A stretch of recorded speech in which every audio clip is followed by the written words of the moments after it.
Hello, I'm Lisa Harker, Director of the Nuffield Family Justice Observatory. Welcome to this lunchtime talk, the third in our In Conversation With series, in which we have frank discussions with leading thinkers, experts, practitioners, and those with lived experience of the family courts on a variety of themes related to children and families in the family justice system. Today, we're joined by Dr. Kate Hellin, a consultant chartered psychologist. Kate has spent the last 15 years carrying out psychological assessments of parents for the family court, alongside and following a 30-year career in the NHS, where she worked with people with personality disorders and substance dependence, and in psychotherapy and general community mental health services. We're really delighted to be talking to her. During today's conversation, we're going to be discussing Kate's observation that ordinary human reactions to extraordinary circumstances can be misinterpreted in family court cases. I'm going to be asking her about how recognizing and responding to these psychological processes could improve relationships between professionals, families, and others. But before we begin, I'd like to say a few words about the format of today's event. Nearly 600 people have signed up to join the event, and while we won't be able to see you, we do want to hear from you. So please share your comments and your questions for Kate in the chat tab. We've already received hundreds of questions in advance of today's discussion. Thank you to everyone who sent in a question. I'm going to try and address as many of the questions as we can in the next half hour, but all of your questions and your comments will be read by the Nuffield Family Justice Observatory team, helping to shape future research and events. Finally, we are recording today's event and it will be available via our website if you'd like to revisit the discussion. So, welcome, Kate, and thank you for joining us. Thank you for inviting me. Can I perhaps start by asking you about the role of the psychologist in the family court? What are you there to do? Yes, I'm there with the rather grand title of expert witness, and that expertise is really to distinguish the role that I play from the role of other witnesses whose contribution comes from the fact that they have seen something happen. My role is in providing the court with knowledge and understanding of psychological matters which might be relevant to the issues before them. I will assess parents in the family court. I don't actually work with children, but many expert psychologists do. I meet them either face-to-face or via Zoom. We'll use some psychometric testing. I don't use a great deal. Mostly it's interview, a conversation. And I will write a report which addresses the questions that I've been asked by the court to address. And that goes before the court to help the court to understand, I hope, the psychological elements of what is before them. So my role is to help the court, but it's not to help the court to reach any particular conclusion. Thank you. So we've invited you today to join us because you've written about the common and often unconscious psychological response to stress in the context of family court proceedings and the way that resulting behaviours may be misinterpreted. What does this look like, either before proceedings or during proceedings? Yes, I think it might, if I can just start with a distinction, which I think is unhelpfully made. I think the court works, not unusually, and I'm not being critical here at all, but the court works on the basis of a diagnostic model of human distress. So most usually what happens is that parents and families end up before the court because they have problems that they can't solve themselves, and that would be in public law and private law. But the starting point for the court is that there must be something wrong with this family or with this parent that they've ended up in this position. I think that often takes us in problematic directions. So that the kind of questions that I'm generally asked in my letters of instruction are phrased in a slightly more elegant way than I'm about to say, but it's essentially what's wrong with this parent, how does it affect their parenting, and is there anything that we can do about this? I think as a psychologist, my role isn't in diagnosis at all. I don't tend to think in terms of what's wrong with someone. I'm thinking much more about understanding why. Why is this person in the predicament that they're in? Why is this family in distress? And that takes you in a different direction from that of diagnosis, where the process would be much more about trying to identify someone's difficulties and then decide whether or not they fit into a particular diagnostic framework. And I see that as a description, but not an explanation. So what I'm really trying to do is to help the court to understand why. And the why, almost always, without prejudging, is in some way to do with trauma and stress. And that's both as cause and context and consequence for families who are in the family court. If I can spell it out just a bit more, being in court is inherently stressful in that sort of alien environment that you get used to when you work in it regularly, but most families are not used to it. The situations that have taken them into court are almost always to do with stress of one kind and another, and then court exacerbates it. And the ways in which we respond to stress tend to make us react in ways that are atypical. And that then, I think, is misunderstood very often as some kind of pathology, that there is something wrong with this parent or this family. My approach, which is not some miraculous invention on my part, it's really drawn on well-established psychological principles and practices that have been written about extensively by other people who are much more articulate than am I. But I have been able to draw on them and represent them to the court in ways which I think have been helpful. So that's a rather generic way of trying to describe it. I don't know if it would help to perhaps try and talk through a couple of examples. Yes, you do. I mean, in the article you've written, you talked about things like splitting and psychological processes which are not familiar to members of the general public. So explain a bit about what type of things might happen to any individual in a very stressful situation of this kind. Absolutely. So if I just do so by drawing on some examples, and just to be really clear, I'm not going to go beyond anything that's already been published in the public domain, so there's no breaches of confidentiality in what follows. But these are common psychological phenomena that we all engage in. We're all doing this much of the time, but not consciously. So we do a number of things when we're stressed. One of them is that we try to establish a sense of control and certainty in the face of uncertainty.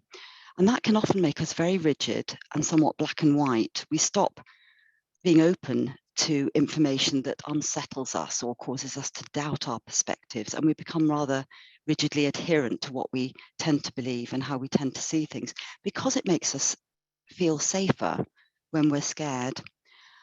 Part and parcel of that is that we tend to then see ourselves as right, that we're justified, we're being reasonable.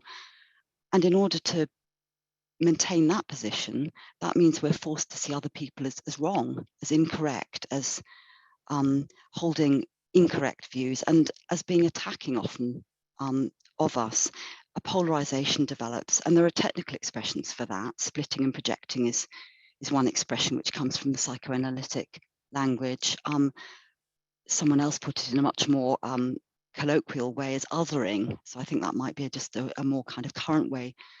But it essentially creates division. And those divisions are profoundly unhelpful in any domain, because it stops us being able to see things from other people's perspectives. It makes us defensive, sometimes aggressive as well, and attacking. That's what parents are experiencing very often in the family court. They are not deliberately behaving in these ways. These are unconscious ways by which they're coping with stress. But in turn, it causes them to behave in ways that mean that other people perhaps label them or see them as being aggressive or difficult. And just to finish the point, so too are staff and organisations being caught up in those dynamics and behaving in similar ways. So parents are seen as being difficult or the non-compliant, and so on. And all of that feeds into this system of mistrust and antagonism, which really comes from a misunderstanding of ordinary stress reactions. I was going to ask you about that. This is as much about how any individual behaves in an environment, So it's the dynamic between the professional and the parent that we have to be attuned to, not just the behaviour of the parent. Absolutely. And to take that just one step further, those same dynamic processes also occur within institutional organisations, bigger groups of people, so that in a complex system, and this is often the case, perhaps especially in public law, but not only in public law, where a family may have the involvement of multiple agencies, and all of those agencies are doing their best under conditions usually of, dare I say it, underfunding, overwork, huge caseloads, and high levels of risk. So practitioners are very stressed in themselves. So we have stressed practitioners, we have stressed organisations, we have stressed parents, and those splitting, projecting, blaming, black and white polarised thinking processes are absolutely rife. The more complex the system, the more agencies are involved, the more those sorts of distortions take place, and communications can break down very quickly. No one is to blame for this. These are occurring, and they're largely unconscious, so people are not really aware that the strength of feeling or that their opinion is being as influenced by these emotional processes as in fact the case. So, as you can imagine, many of the questions we've received in advance of today's event was about the practical steps that individuals can take. For example, a social worker wrote to us and said, I'm interested in finding out how we improve working with parents through court proceedings. A magistrate asked for advice about how magistrates can deal with angry parties. A social worker wrote and said, how realistic and reasonable are our expectations that are placed on parents to change in these circumstances? So there's lots of curiosity as to what we do with this knowledge. What sort of practical steps can individuals take? Listening to these sort of psychological processes going on for individuals in the courts. Yes, these are really important questions, and I'm hesitating because I'm fully aware that what I'm about to say could easily sound like a feeble sticking plaster attempt to address what are essentially profound systemic tensions, which are to do with poverty often and underfunding. And I'm not here to make a political case. That's not my expertise or my role. I do think that there are ways of understanding these processes better, which can actually support people to work more effectively and to also protect themselves from the really harsh effects of working in these high stress environments. And I'm speaking of staff, but also of parents. So I will move into those, what might sound like sticking plaster solutions, but I do think they can make a difference. So one is to actually be mindful of the fact that these dynamics are in play and that they're always in play, so that the times that when I still do train professionals in working with people who arouse intense emotions in them, usually because they're behaving in intensely dysregulated ways, I often suggest to people that they think about what it is that's being evoked in them and understand that their feelings are actually a reflection. They're being triggered by something in the people that we're working with. So we aren't speaking now as a professional in a job. In those jobs, when social workers, for example, or magistrates at the receiving end of angry parents are facing those difficult situations, just to hold on to the simple fact that this is not personal. And I know that we know that intellectually, but in the moment that can be very hard to hold on to. And that what's happening is a reenactment, a recreation, if you like, of dynamics that stressed people often bring from their very stressed pasts. Ideally, in the workplace setting, there's ongoing opportunity for people to think about the nature of the work, how they're doing it, how it affects them, and the meaning of all of that on their decision making, understanding those psychological processes that I was speaking of a bit earlier. Again, that's easier said than done. Organisations, in order for those to take place. The organisation has to accept and believe that those processes are relevant, but more and more there is knowledge and understanding that those processes are highly relevant to people working with human distress. And there are various models for this. There's long since been Balint groups, usually for medical staff, but the principles of those can be applied more widely. There's a process known as Schwartz rounds, and those are being rolled out in multi-professional settings. I emphasize that these are not therapy. These are about helping people to understand the processes that they are part of, caught up with, and often unwittingly reenacting through those reflective spaces. I've been involved sometimes writing reports in which it's been possible to make some concrete recommendations about interventions with the system, and that might be about involving an organisational or systemic consultant to work with the system, to work with the individuals and the organisations within it. Sometimes it's smaller scale, though. It might be about bringing together key staff, the social worker, probation officer, perhaps, one or two key others. And again, we have models for that in the family courts. Family group conferences is a form of systemic intervention. So I think it's as much about understanding these psychological processes exist, understanding something of how they work and how hugely emotive their effect is, and then finding ways of stepping back, reflecting on those so that we can behave a bit differently. So partly this is about individuals' awareness, the support in their workplace, their training. Is that another element to the things we should be considering? How much do people know and understand these psychological processes in themselves as well as others? Is that a gap? I would say certainly the more that this is part and parcel of the fabric of everyone's understanding of the nature of these sorts of roles, our roles with people who are in distress and how their distress moves into our distress. We become distressed alongside them and in response to them. Wherever there are opportunities for that to be acknowledged and understood, not just intellectually, but actually in practice, those opportunities should be taken. I mean, I would put in a plea, though, that this is going to be part of a broader picture. For example, social workers, I think, are faced with impossible working situations in many ways at the moment, by which I mean that very often I'll work with a family, I'll assess a family. There have been 4, 6, sometimes more social workers in the course of the family proceedings.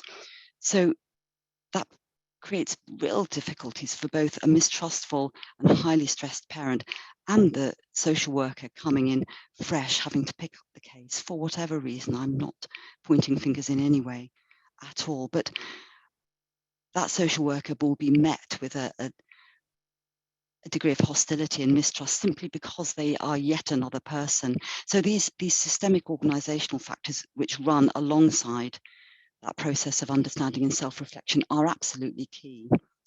And probably I would say that the processes of reflection and understanding of the psychological factors will not in themselves be effective unless there are deeper structural and organisational changes and support to go alongside that. And with the family court itself, I mean, you mentioned family group conferencing, that is pre-proceedings.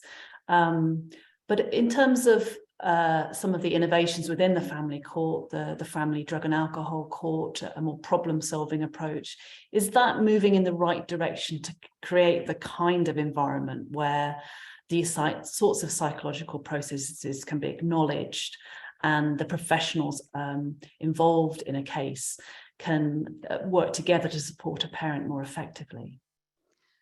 Absolutely. I think there are superb innovation. Of course, there are problems. It's not straightforward, but it is approaching people's substance use and its impact on parenting from a very, very different point of view. It's much more collaborative. And I think the moment we have a more collaborative framework, parents start to feel valued in a way that can make all the difference. And of course, there's no simple solutions. These are massively complicated situations, but it's definitely in the right direction. And of course, ideally, we would want things never to get to the point of going to court. There's lots of work at the pre-proceedings stage, or Family Solutions Group and other, hugely influential, active and well-informed group of people who have got pilot projects going in all sorts of areas to try and preempt people getting to the court environment, because once people are in a court setting, I think it's almost inevitable that the levels of stress go up, and so the levels of antagonism, however much family court is not supposed to be an adversarial process, it's almost impossible for it to remain non-adversarial because of those psychological processes. So anything that works towards greater levels of collaboration in which parents and the staff involved can feel able to take a step back from the entrenched polarized dynamics is going to be a good thing. And as you were talking, I was thinking particularly about litigants in person and in private law proceedings, and the difficulties they face in terms of navigating the system by themselves with very little professional support, and the stress that's added to an already very adversarial and stressful situation. Can I pick up a couple of the questions that have come in? So this is also sort of structural issue, I suppose, about how the courts operated during the pandemic and continue to do so for some courts. Virtual assessments were what was necessary during the pandemic. There was no option other than to undertake assessments online, but they are continuing in some places. In your view, can you do an accurate psychological assessment online? Yeah, it's a very interesting question. I think before the pandemic, I would have been really rather sniffy about that, based, I suspect, on prejudice and lack of good information. But I would have probably said no, and had notions about being in the room with someone, having that sense of direct contact in order to build rapport, to both ways really, to get a sense of each other. And I would have said that was essential. And then we were forced out of our comfort zone. In fact, there's a lot of research and expertise, experience of remote video link work, largely therapeutic work. So there's been online therapy for many years, and online therapists who would say that it works really well. So having been forced out of my comfort zone, it's been really interesting. Again, there's research which seems to be saying actually it works better than we think. Parents often like it, but not always. So the general thrust is there are pros and cons. The biggest problem, I think, from what I've read, but in my experience as well, is pure technical problems, poor Wi-Fi, lags, and of course parents don't necessarily have super duper tablets and great Wi-Fi. That's a real problem, and where parents are disadvantaged, that definitely compromises an assessment. When technology is functioning well, I do think there are sometimes advantages. Parents aren't having to go to an unfamiliar environment, solicitors' offices or wherever, and deal with that. A lot of parents say that they prefer it. However, there's also something that people have spoken and written about a sense of contamination, that if these assessments have taken place in what's effectively a parent's own room, in their bedroom or their own home, and we've talked about difficult and sensitive things, they can feel that their home environment's no longer as safe and as separated from those sorts of traumatic discussions as it was, and there's that contamination effect. There's something else which I found interesting, which is that the virtual forum seems to elicit a bit of disinhibition, that people are more forthcoming about very personal material earlier in the session than I would be wanting, really. I would want a bit of time just to build up a level of trust, and people are sometimes disclosing more quickly than I think they would have done were we face to face. That's not insurmountable, but they're all things that we need to be aware of. So the short answer is pros and cons. I hope that we do continue doing it. I would say that I think appearing in court for parents is much more problematic remotely. And that's a bit of a different question. So I think what I've just said probably applies more to the one-to-one assessments of adults, and children are a different situation again. Which takes me to sort of a theme that's come up in a lot of the questions from parents, but also actually from some independent social workers, which is about the role of the expert witness in coming in for a short period of time in the length of a case and to do the assessment and the extent to which you can really understand an individual through that process. That's quite a challenge to you, but I wonder what your response was to that. Well, I think it's a very fair challenge. I can see why it's galling, especially perhaps for a parent, and especially for a parent who isn't necessarily happy with aspects of what I've written or what I've concluded, to think that in the course of 3 or 4 hours and a bit of psychometric testing that somehow I've drawn these conclusions. I mean, what I would say is that in the court process, I am very fortunate. I have far more information available to me than I would in my NHS roles. Historic information, records going back to birth, health, social care, and all sorts. So I have third-party information from across the span. I'm also looking for patterns. It's not just what I'm hearing in the moment. I'm looking for patterns because that is how I'm trained to think, and I'm looking for patterns across time and across situation, in relationships, in emotional regulation and expression.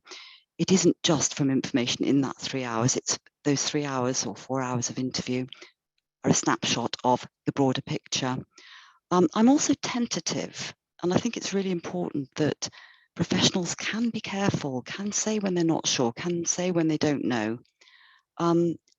Sometimes I feel fairly confident in what I'm concluding, but I would only do so if I can articulate where that information comes from and why I feel confident. And sometimes I don't, and I will be clear about that. I might be wrong. And in the future, when there's more information, I might be proven wrong. And I think expert witnesses must be modest, actually, and open to that. That's very interesting.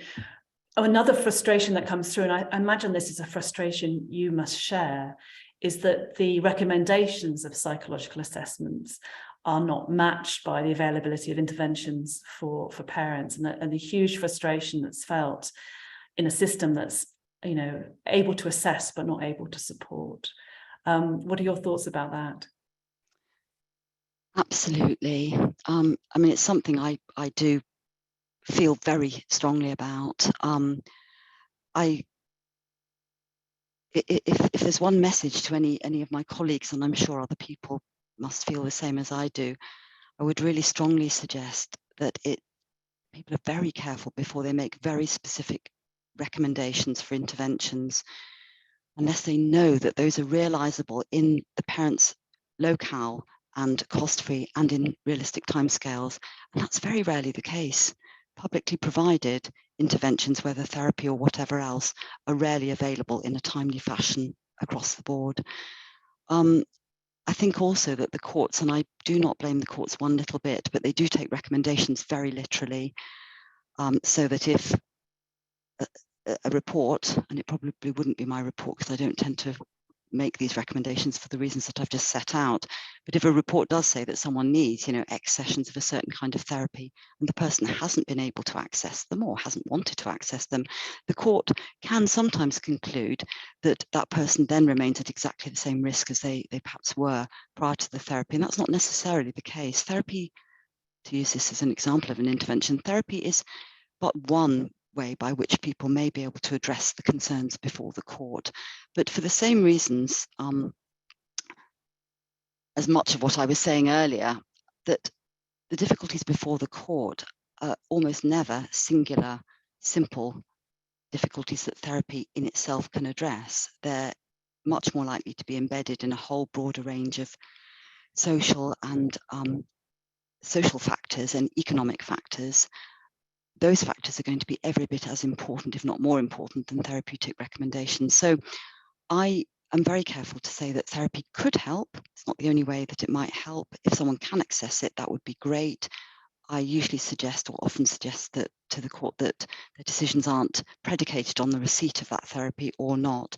And I try and think about and offer other interventions that might help the court and the family to find solutions to the problems.